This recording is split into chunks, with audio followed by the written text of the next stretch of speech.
The ideas that gave birth to our nation are the ideas that our nation is resistant to right now, and we should talk about that all the time. In a world where narratives are shaped by corporations and gatekeepers, independent voices matter more than ever.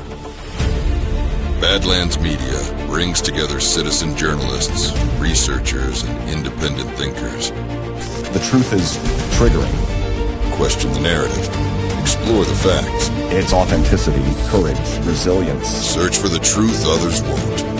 It's not about being first or being right. The information war is changing. It's about being authentic. Embrace the friction. Embrace the friction. Shut the f*** up. Authentically antagonizing. Join the movement. I'm going to say how I feel. Follow Badlands Media. This is about the future. The Badlands. What are the Badlands? Explain those Badlands. That's a hell of a name.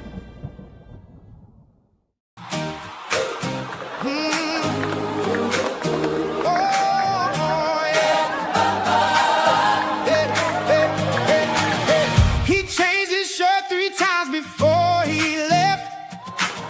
Tried on a smile that didn't Everybody fit saves. Everybody. Even me?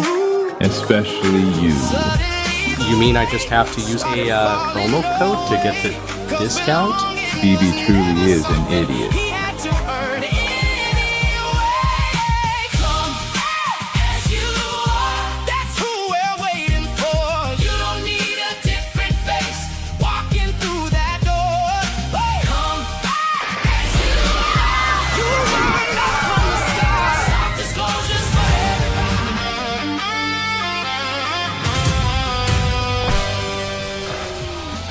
Hi, fellas. What year is it? Soft disclosures for everybody. What's up, guys? Welcome. MAHA News here on Friday, June 19th. Just to let you know, this one is pre-recorded, so we won't be interacting with the live chat today. We're both a little busy on Friday, but what's up, Nate? Welcome. Hey, man. Glad to be here. We got some good stuff lined up today. I feel like MAHA News is kind of picking up a little bit. We do. We have a fun show in store. We're going to be discussing the obesity crisis. We'll start on that. Talk about some COVID shot injury cover-up, and then dive into RFK Jr. trying to get more nutrition training in the medical industry, which is obviously needed. Touch on farmer issues. Respect to the farmers out there. We'll look at that.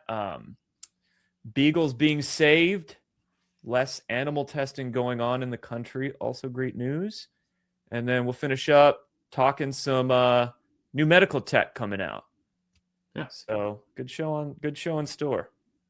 Sweet. So without further ado, let's dive into it. Starting off with the obesity crisis, talking about some new statistics coming out on that. This is Admiral Brian Christine. Nearly 2/3 of men in the U.S. are overweight or living with obesity. That is a hell of a statistic, and it's fairly commonly known, but I think we forget how overweight that we are and how many issues this causes. And how fast it happened. I mean, like, if you think about it, we go back to the 70s. That's 50 years ago.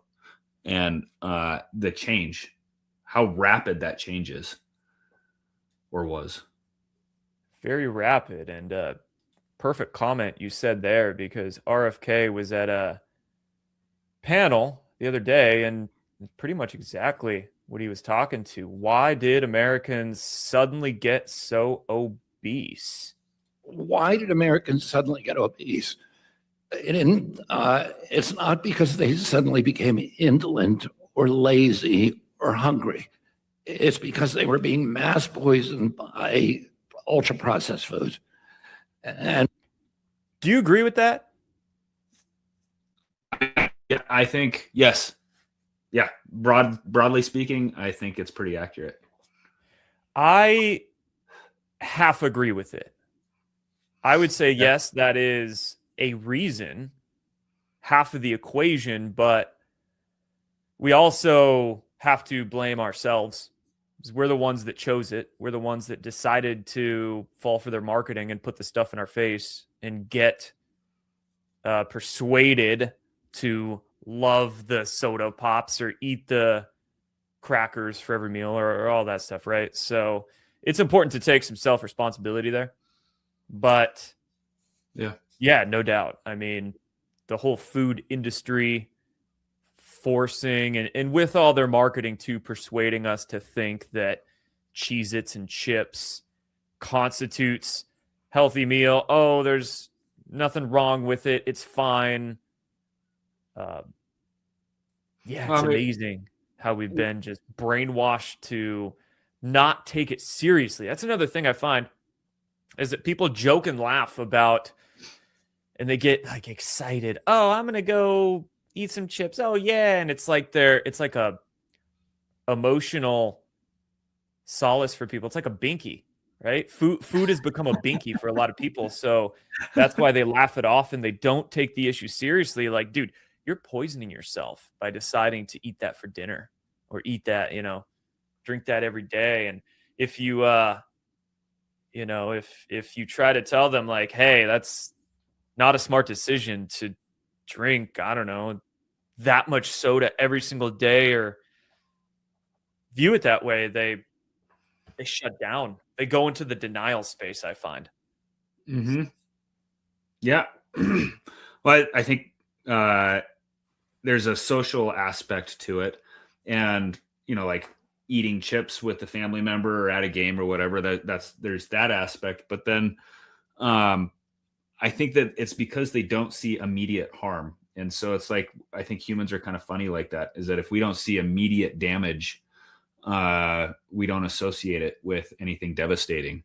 But it's those repeated small actions over and over and over again over the course of a year that can lead to like significant inflammation in the body and weight gain and disease and all that stuff. So damn good point there. There is the instant gratification from the food or drink.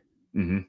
And then there's the delayed consequence. And when you have that combo of instant gratification with delayed consequence, that's where it becomes dangerous because people don't see the risk involved with their choices. And the fact that it's consistent bad choices or lack of self-discipline every single day, like you said, it adds up over the course of years.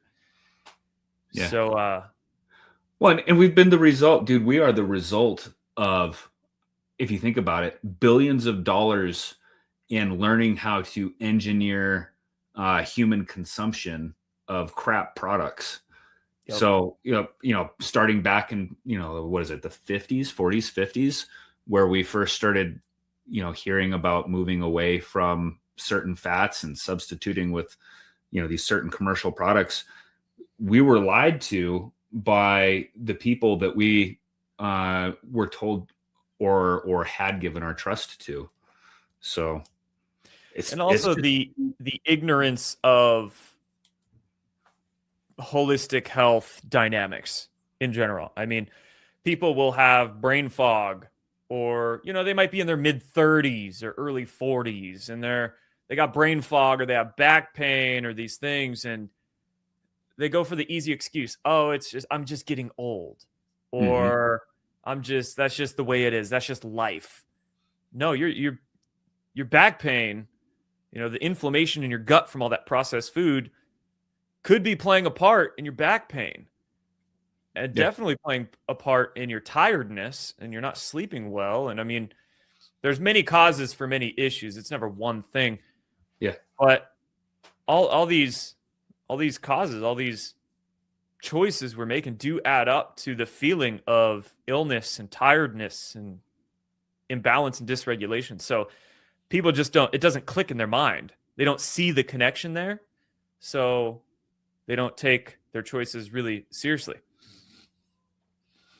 Yeah. But good news, since President Trump came into office, obesity rates in this country have dropped by a couple percent. And it's the first drop in 50 years. I mean, like there's part of me that looks at that and I'm like, I think it's too early to put that 2.5% on the eat real food mantra that we're seeing and the food pyramid being flipped, how much of that 2.5% is due to peptide consumption? I can't help but wonder. Yeah, I was kind of wondering how they got that statistic so fast. Yeah. But true.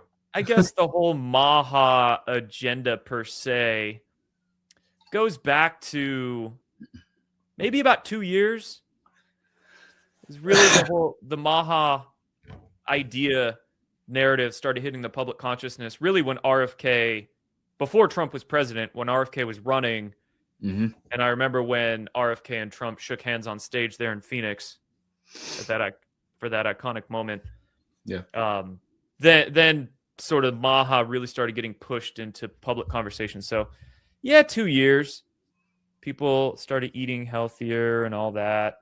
Some people did. But you're right, could it be peptides? Could it be, I don't know, could it be economic stress? People just aren't buying as much food.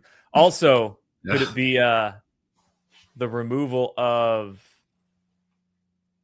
so much EBT money going out, like removal of soda and candy from food stamps, which, I mean, that does help drop obesity. So that would be the result of Trump and RFK.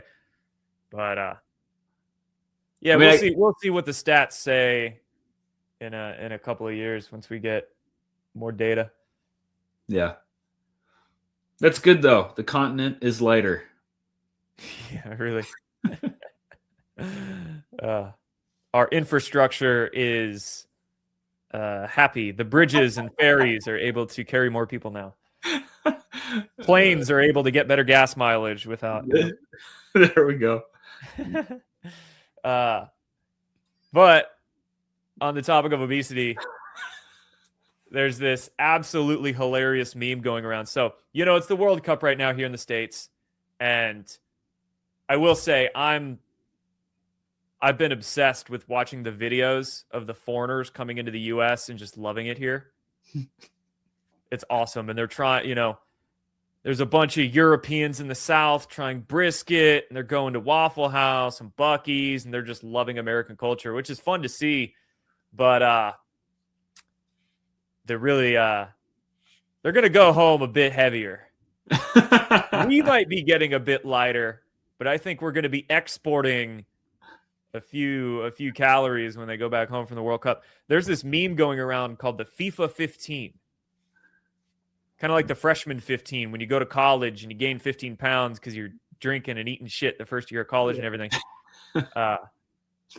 I definitely gained a few freshman pounds. I gained like a freshman 10 back when I was in college. So this is hilarious to me. I'm going to play this. AI video, by the way. But you were in America for 6 weeks. This is not you. It's impossible. Have you ever tasted a deep fried Oreo? It's so delicious. Listen, it's really me. I promise. You were in America for 6 Dude, that's so good. It's so good. There's a few videos like this going around. I haven't seen that. This is the only one I could find on Twitter to share here, but they're freaking great. And it's kind of true. Like, on one hand, it's awesome that all these foreigners are coming here and loving American culture, but you've got like I saw one video of, I think, a French guy was shocked that he could get free unlimited refills of his soda at a restaurant. And it's like, yeah, I like that you love America, but at the same time, I mean, that's like a guy shooting up heroin for the first time. He's like, oh my God, this is amazing. Give me more. Yeah. Give me more, right? I mean, it is drug addicted behavior. Yeah. So, yeah. Just say no. I love it, Just but I hate it at no. the same time. Nah. That's awesome, though. I love that. I'm going to have to start paying attention. I haven't seen any of those. I'll send a few to you. Won't that fine? Yeah. All right. Next topic. RFK goes after a journal that removed a vaccine study. I love the subheader on this. Yeah, I just I brought up this article because it had the headline that I wanted to talk about here, but I guess MedPage Today is clearly a Big Pharma shill outfit because here they've got, let's just see how they word this. Legal and public health experts expressed concern about RFK's scrutiny of a medical journal's decision to remove a study that purportedly suggested an increased incidence of sudden infant death syndrome within a few days after vaccination. Kennedy pretended in the past to support free speech. Now he is using his position to bully a medical journal. Dude, what kind of projection is this? It's the medical journal that removed this study. Right. It's the medical journal going against free speech.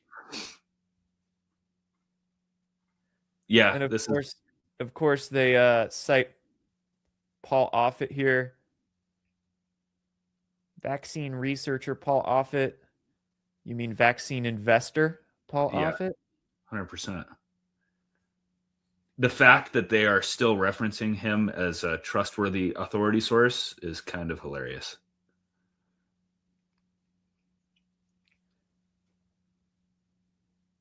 This is amazing. Here, let's look at RFK's post about this. I sent this letter to the editor-in-chief of Toxicology Reports demanding a full explanation for the removal of a published article examining vaccines and SIDS, sudden infant death syndrome. Americans have a right to know why scientific papers are removed, who made those decisions, what evidence supported them, and whether the same standards are applied consistently. We will restore trust in public health by insisting on transparency, accountability, and open scientific inquiry. And yeah, you're Big Pharma shills are big mad about RFK wanting transparent medical journals, I guess. Yeah. Like, this is something I learned when I started researching vaccines about 15 years ago. The connection with vaccines and SIDS. I even found quite a bit of data a decade and a half ago about it. You know, there's certain times that SIDS tends to spike, certain points in the baby's lives, and those points just happen to coincide with when they typically get big rounds of vaccines. You know, 2 months, 6 months, 9 months. And it's good that RFK is at least insinuating there could be a connection there. You know, what kind of blows me away is the fact that he's just asking them, you know, like, why did you erase a study? And I think when the MAHA agenda started and all of us were, you know, really excited about this, you know, we expected a lot of really big things to happen. And just look at the pushback he's getting for asking about a study. Right. They're freaking out. Yeah. I think McCullough just dropped some information, an article that discussed SIDS and all of the research. They looked through like 400 different studies and found a connection between SIDS and the amount of vaccines that a child gets all at one time. Yep.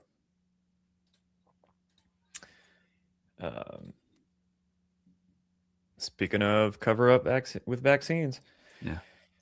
Media blackout on COVID shot injury. Children's Health Defense is extremely proud to be supporting and promoting Senator Ron Johnson's blockbuster report exposing the FDA's foreknowledge of how dangerous COVID shots were. Ron Johnson is probably Big Pharma's most hated senator. And then good on Rand Paul for also platforming this. Rand Paul said, the biggest scandal isn't just what happened during COVID. It's that 6 years later, the evidence continues to emerge while many in the government and the media still refuse to confront it. So, good job. Good job, Ron Johnson. Yeah. For continuing to sound the alarm on it. Now we move into nutrition. HHS rapid response page. For decades, patients poured billions into treating chronic disease while the system neglected prevention. RFK is flipping that script by putting nutrition back at the center of healthcare. This article states that RFK's push for nutrition education could save taxpayers trillions. I'm good with that. Yeah, I mean, to get to the root cause of a lot of disease, and that is lack of proper nutrition. Mm-hmm. No doubt. Kind of basic thinking right there. So, and then RFK last week, HHS and the U.S. Department of Education brought together 9 of the nation's leading accreditors, assessors, and medical organizations to announce a historic initiative that will strengthen nutrition requirements across every stage of U.S. medical education training, competency evaluation, and residency programs. In addition, 19 medical schools signed the Trump admin's Nutrition Education Pledge, committing to include 40 hours of nutrition education or an equivalent competency standard as a graduation requirement beginning this fall. I wonder if any of this is going to translate into like general education at schools for kids. Yeah, right. I mean, we don't just need this in medical universities, but we need this in high school. Yeah. For sure.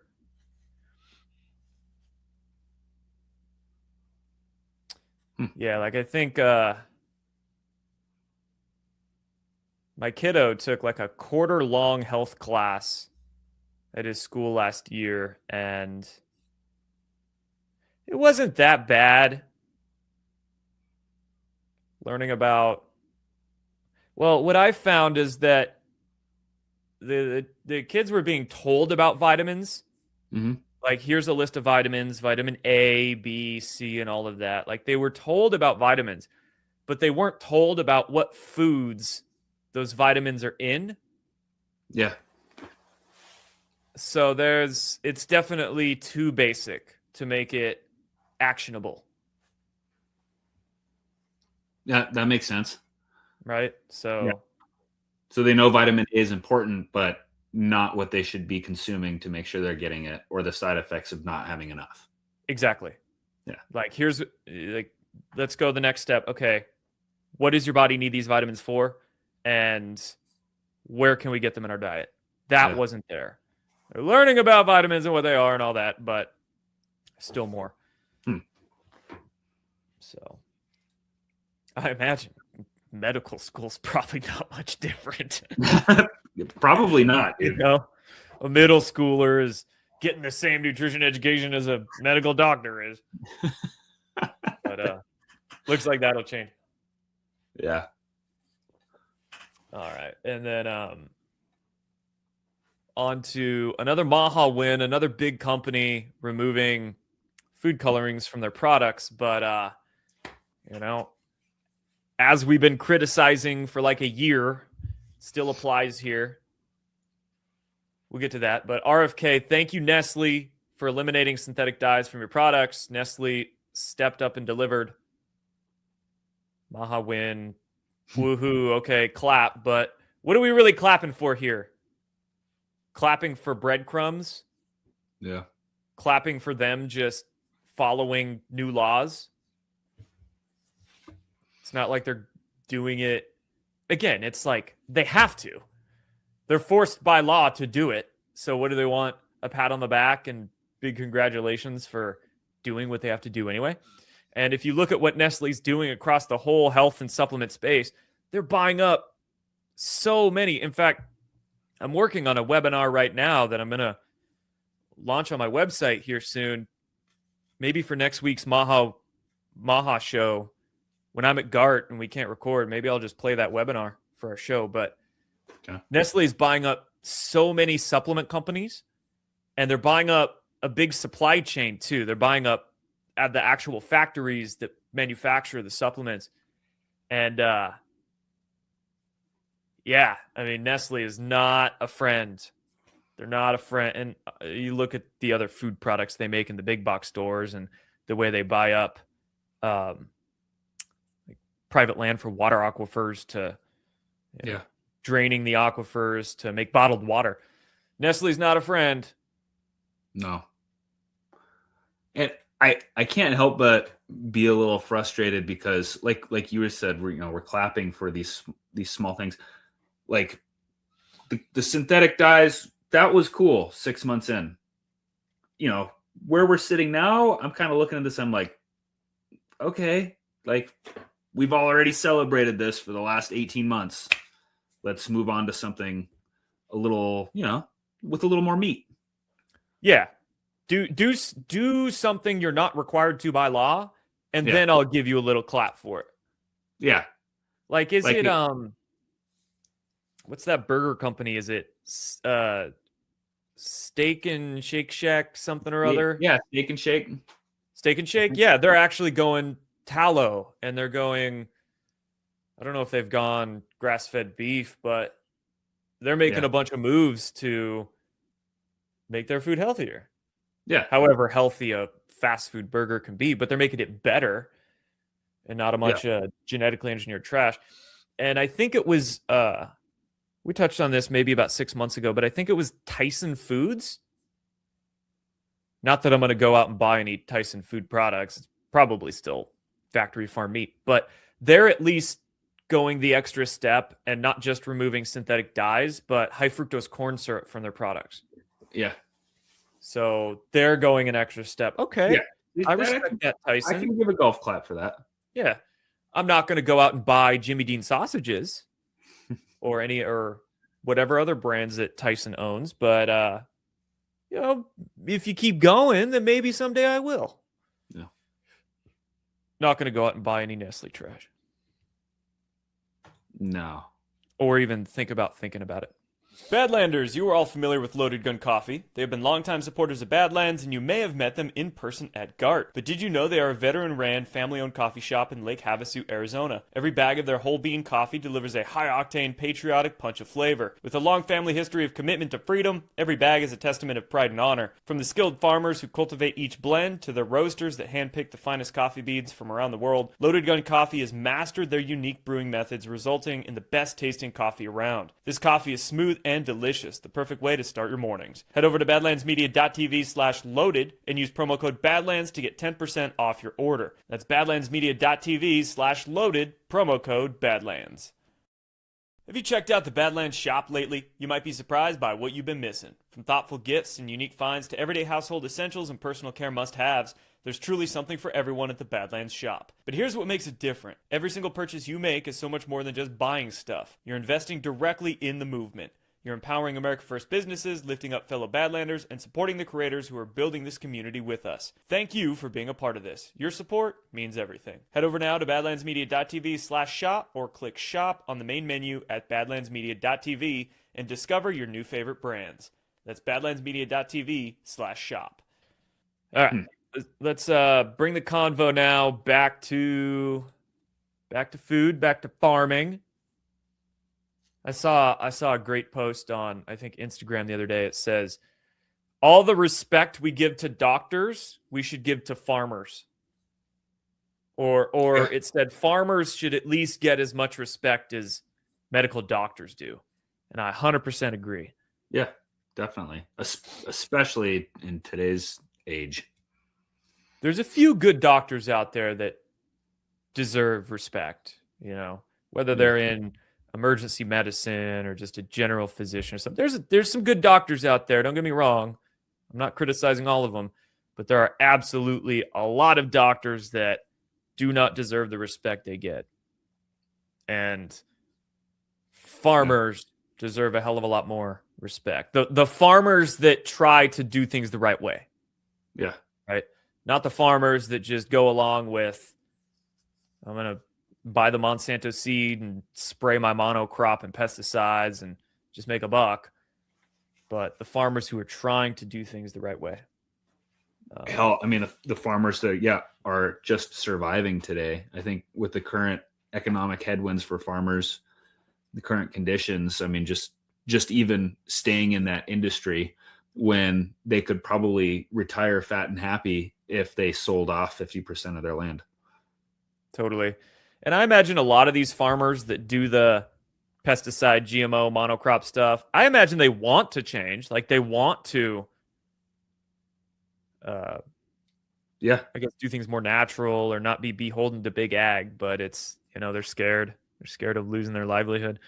And economic headwinds, but also I find that in the technological age we're moving into, I guess you could say, like internet age, it's the youth these days are being programmed to think that they need to live in cities, they need to have a corporate job, they need to sit in front of a computer all day. They're being captured by technology, and they think that going out, living on a farm, all that, they almost they've been programmed to think that that's stupid and lame.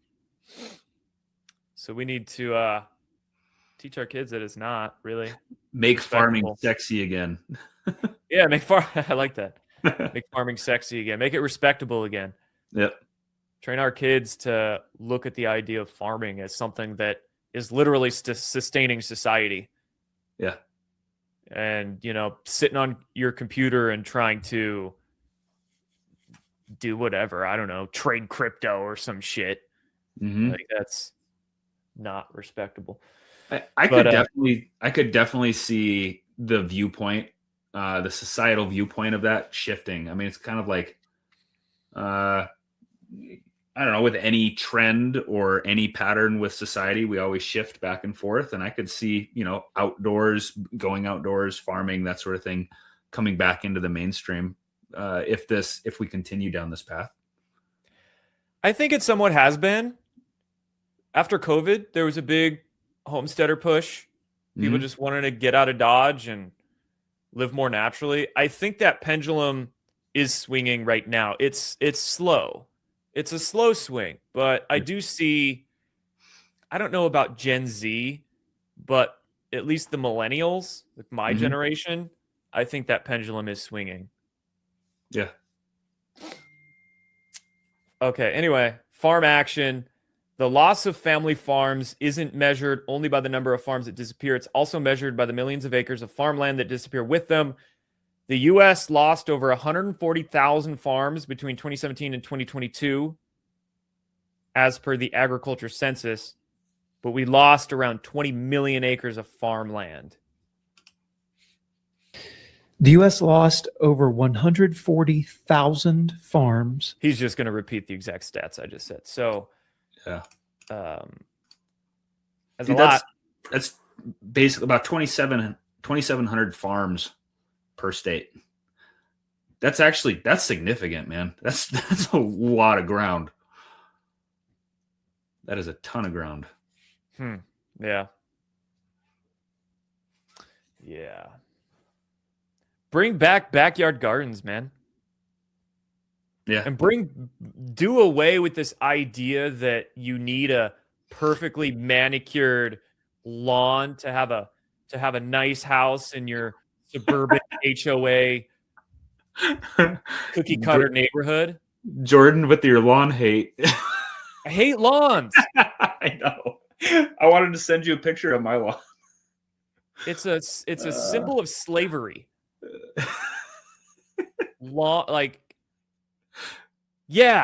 Don't get me started on that. Get me started on that. Don't get you started. Just plant gardens. They're pointless. They're toxic.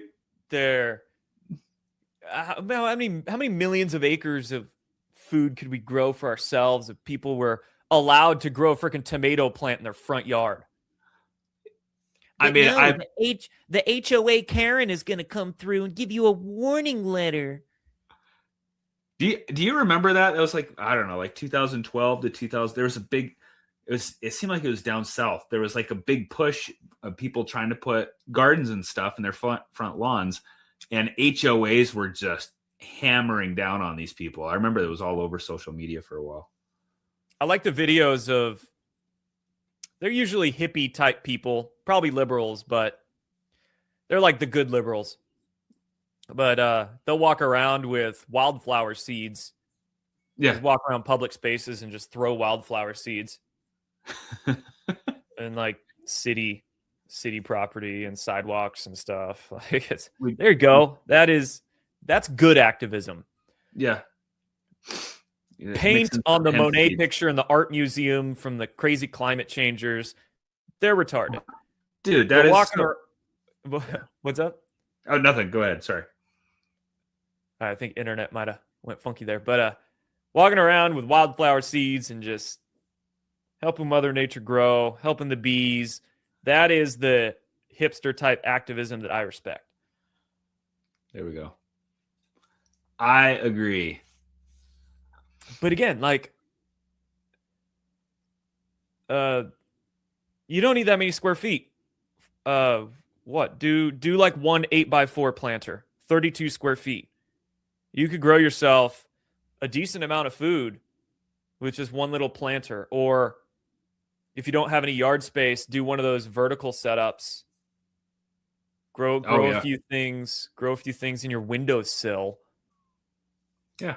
Some Grow spices, some lettuce and some strawberries. A little basil. Yeah. It's therapeutic.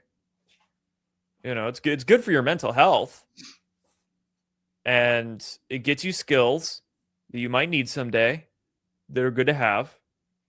And then you can make sure the food is grown organically, purely. So, dude, everybody go plant something or get a plant, care for it. Next year, when April comes around, get yourself a planter box somewhere. Yeah. Do it.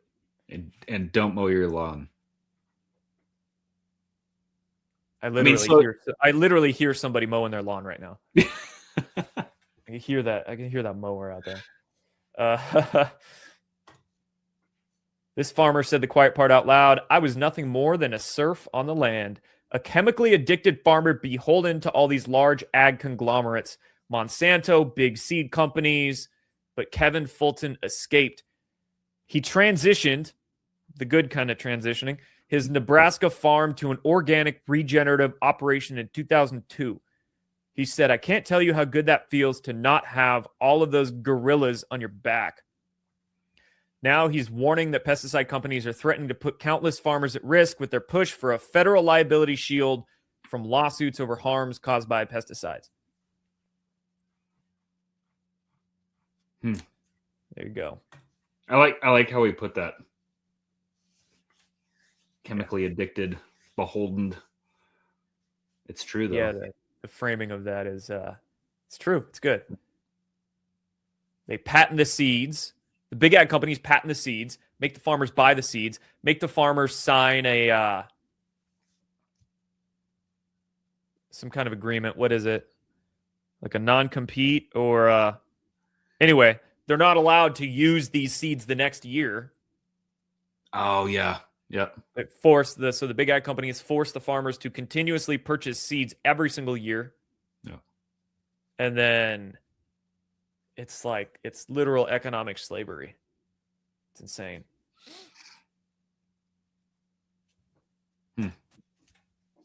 Now shout out to our boy Bukele from El Salvador. The key to saving the environment, great post here. Key to saving the environment is not looking back, it's going forward. I realized this the first time I visited Italy 20 years ago. Everything was clean and green. The river sparkled. The lesson for me was obvious. It's not underdevelopment. The answer is not underdevelopment. The answer is progress. When China was poor, the air was so polluted that people could barely see the blue sky. Today, blue skies have returned to their cities. Development does not only create wealth, it also provides the resources needed to restore and protect the environment. Some environmentalists want us to preserve every aspect of our biodiversity so that researchers can fly in every 10 years from their universities and study the ecosystems. They want to buy our air through carbon credits. If carbon credits were such a great deal, they would be selling them to us, not the other way around. Cleaning every river, lake, and water source in El Salvador and ensuring they remain clean and sparkling would cost roughly $12 billion. Where's that money supposed to come from without economic development? Carbon credits?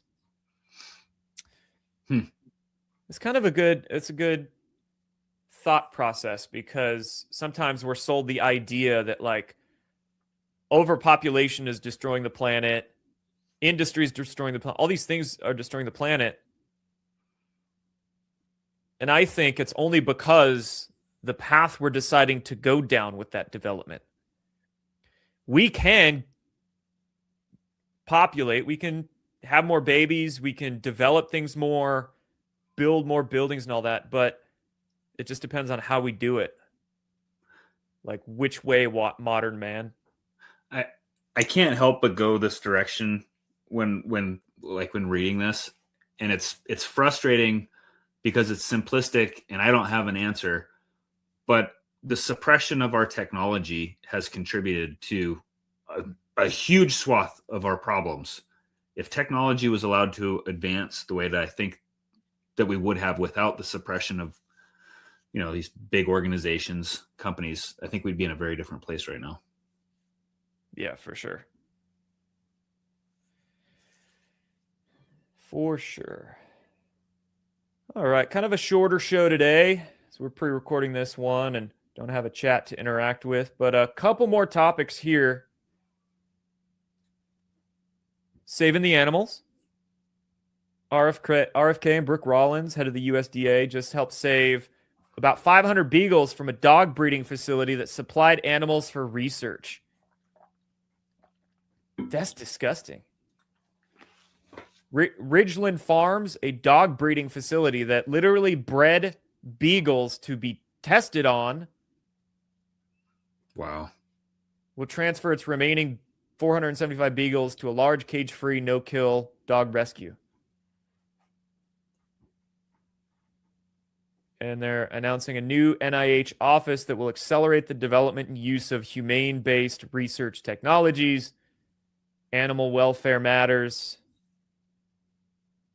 That's great. I can't help but wonder how, not that I agree with the, testing on animals like that, but how they'll move forward with developing, their drugs if they're not testing on animals. Like, do you just look for people who are willing to be guinea pigs? Right. Just wondering.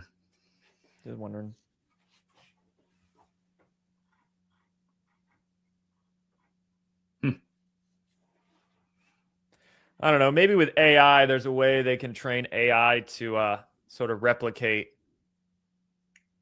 gain data as if they're actually studying on a human or something. Yeah. Well, yeah. I mean, so they can grow, because they can grow like lab-based organs. I would. Yeah, or do that. They'd have to make sure it's ethical, but take stem cells, grow an organ, and somehow test on it. Yeah, I don't know. Just sounds freaking weird, dude. But it does. I'm gonna grow a heart. As we enter the 2030s, I think we're gonna see some pretty wild stuff. Yeah. And talking tech, our last subject here. RFK speaks on the data centers. I'll just play a 30-second clip. I'll play it. I think our priority at this point has to be food production and preserving farmland. And we're seeing threats from data centers and also some of the government subsidies programs that are distorting the marketplace and making it difficult for farmers to actually farm their land by giving incentive to developers and to energy developers to take over that land and take it out of production. Yeah. Music to my ears. Yeah. Another rant, if you allow me. Let's hear it. Not just data centers, but developers. Ugh. That's probably the biggest reason we're losing so much farmland, especially between 2017 and 2022. You've got the giant, DR Horton or giant home builder developers that come in. I know in Idaho here, there's been a few farms that I've seen just sell it, developer comes in, offers them, I don't know, tens of millions of dollars for however many acres, and then they slap up a few hundred cookie cutter homes on it. Yeah. Turn it into a development. 30 years ago, that farmland was super rural on, way away from the city. But now that the burbs have grown, that farm is right next to a development or a main road or highway they're building. And they just want to turn that into a tract home cookie cutter development. Developers are a big reason. And obviously cities have to grow and yada, yada, but there's got to be a way to preserve farmland, make it sustainable. And the developers clearly just and protect it. I mean, there's got to be a way to protect farmland from getting gobbled up, because civilization is going to continue to grow. These areas where there is a lot of beautiful farmland, it's a desirable area, and there's got to be a way to protect that, because what we've seen, at least here locally, is city councils or people who are making the decisions for whether we grow or not. They can be easily influenced. A lot of these city planners aren't doing a very good job. Yeah. In some cities, you're totally right. The city councils and commissioners, I'm sure, getting bought off for incentives from the developers. And a big problem is that these developers are coming in and they buy up, big areas, develop it, but then they're not forced by the county or the city to put any money into schools or roads or anything to support the growth of that subdivision they just put in. Yep, 100%. So developer gets off scot-free. They're not taxed or feed or charged to put in a freaking 1,000 homes. Yeah. And then they're not forced to help build a new school for the 1,000 homes they just put in, or build a road. And it's screwing. Like, yeah. At least Idaho's done a decent job with that. They got some new schools and stuff around here. But you got other areas that are growing like crazy where they're not building schools or taking care of the roads or anything. I don't know. What have you seen there in Montana? A lot of what you're describing. I mean, just within, I would say, a 10-mile radius of my house, I've seen at least a couple thousand acres be turned into developments. And there's been a lot of shady stuff that's happened with the commissioners and planners and these developers. So they'll come in, they'll have utilities or, fire or whatever, say, no, you can't do this. And they just push it through anyway. And then deal with the consequences after the development is done. There's no going back. So, and then, the school development, that falls back on the taxpayers to cover. So they just keep coming to us for more and more money as we're watching, this area. And I don't know, maybe I'm just partial because I love this area, but it's changed so much to the growth and seeing that farmland disappear. And, is that ever replaced? How long, how many 100 years before we see that go back to natural farmland, if ever? And again, it's painful because it pulls on our heartstrings from nostalgia of our childhood. Mm-hmm. Like, oh, the town I grew up in is not the same. But things are always going to change. We have to come to terms with that. There's always going to be growth. But then I wonder, I'm just looking for areas that I can go to that are going to be the new undeveloped out in the sticks. Yeah. What are those areas going to be? You said we have to recognize that things are going to continue to change. I would kind of maybe push back on that a little bit. That 100 years ago, 200 years ago, you could have 3 generations, 5 generations grow in an area and never really see a whole lot of change. Whereas today we see rapid, massive change in the span of 5 years. I think it's a completely different. I don't know if we're built, for this kind of rapid change. Yeah, that's true. I mean, I'm sure there's a way to both preserve the neighborhoods, but also handle the population growth. Like, you see some people buy up, I don't know, 100 acres of property just because they want some big ass property, but then they don't even use most of it. It just sits there. Yeah. So they just want big. Like, I want all these acres. You don't even use them, dude. Like, split that. You'll still have plenty of land and allow some other people to live on that land. But yeah, I don't know. In Texas, don't they have some ranches that are hundreds of thousands of acres? I believe so. Yeah. And actually, speaking of Texas, we've seen them. They've come in and somehow bought hundreds of thousands of acres of forest in Montana.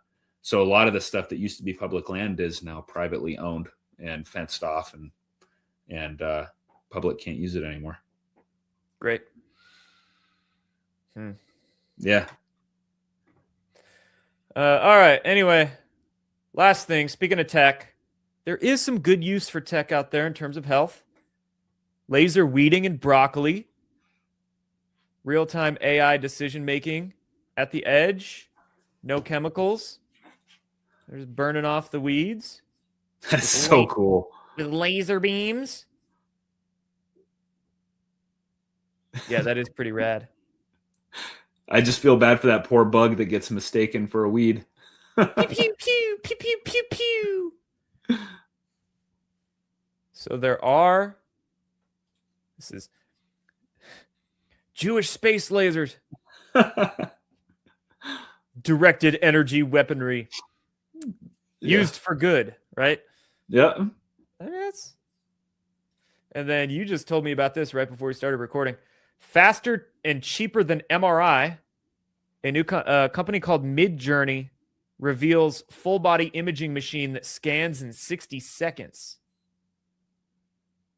Full body. Midjourney Spa plans to deploy the scanners in a wellness-focused facility. I don't know where it's going to be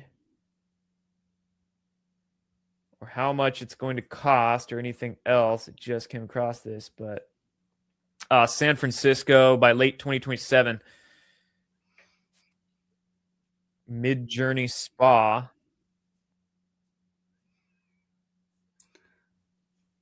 Sounds cool. Yeah. I know that they were talking about, it sounds like their intentions with this, if it continues to go, is that it would be relatively pretty cheap and make it accessible to everyone instead of having to go in, for a doctor's appointment to get a certain spot tested. You walk in, spend $30, walk out with a full body MRI analyzed by AI. Imagine what that would do for cancer prevention. Damn. Yeah. Users step into a shallow pool of water and descend through the sensor ring as ultrasonic waves pass through the body from multiple angles. The system then reconstructs detailed three-dimensional images of internal structures. Midjourney says the process takes just 1 minute and does not rely on radiation or powerful magnetic fields. Wild, dude. Yeah. Yeah. You just walk through a pool or walk through and then walk out, and here you go. You got your MRI. And imagine if they tuned those ultrasonic waves to be like Royal Rife style cancer cell pulverizers. Who knows? Maybe that will come in the future. Or maybe what we're witnessing here is this is the rudimentary first design of soft disclosure. Promo code Juneteenth at softdisclosure.com. But yeah, man.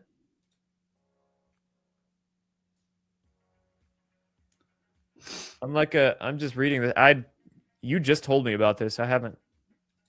Yeah. I'm processing this story now. Speak. Unlike a traditional MRI machine, which requires patients to lie still inside a large tube, the Midjourney scanner uses a ring of thousands of ultrasonic transducers positioned around the body. I think that video just above where you're at right now, I think it shows. I think it's an AI video made of what it's going to look like. I don't know if it's real. Maybe it's real. I don't know. Despite the ambitious claims, the scanner has not yet received regulatory clearance for diagnostic medical use. Not diagnostic, but you could still go in and get it done. Company stated future medical applications would require approvals from the FDA. And someday it might be able to be used as a diagnostic tool. But and this is the kind of stuff that Callie and Casey Means were really pushing for.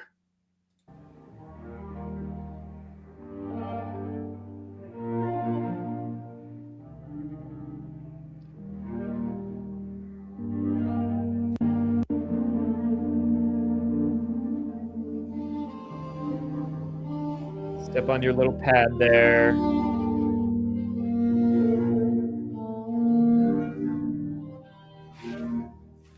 It's like a Bacta tank from Star Wars.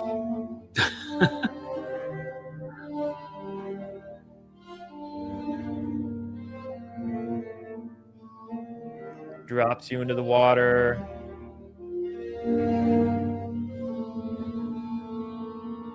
Sick, dude. I would do it. Yeah, using sound waves. No radiation. That's incredible. And if they could drop the price, I mean, shoot, you get your low back's firing up. You get I would go in on a monthly basis just to track how my knee is doing.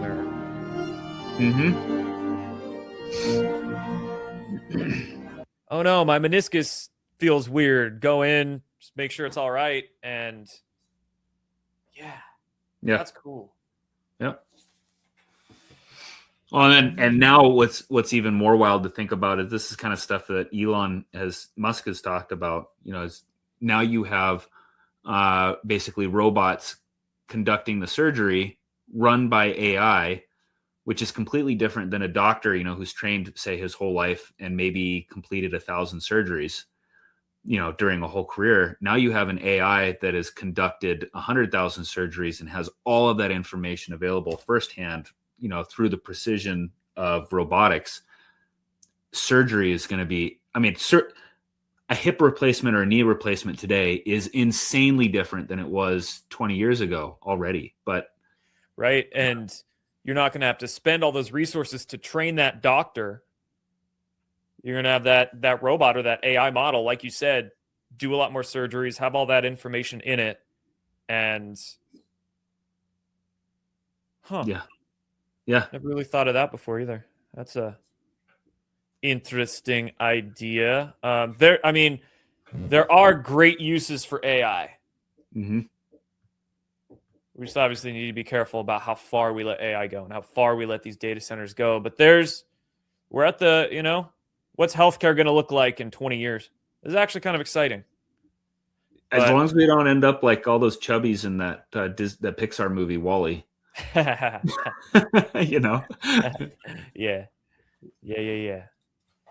All right, man. Good show. Good talk. Yeah, definitely. Fun times. Appreciate all you guys for tuning in. Hit that like button and go check out all the sponsors of today's show. Links down below.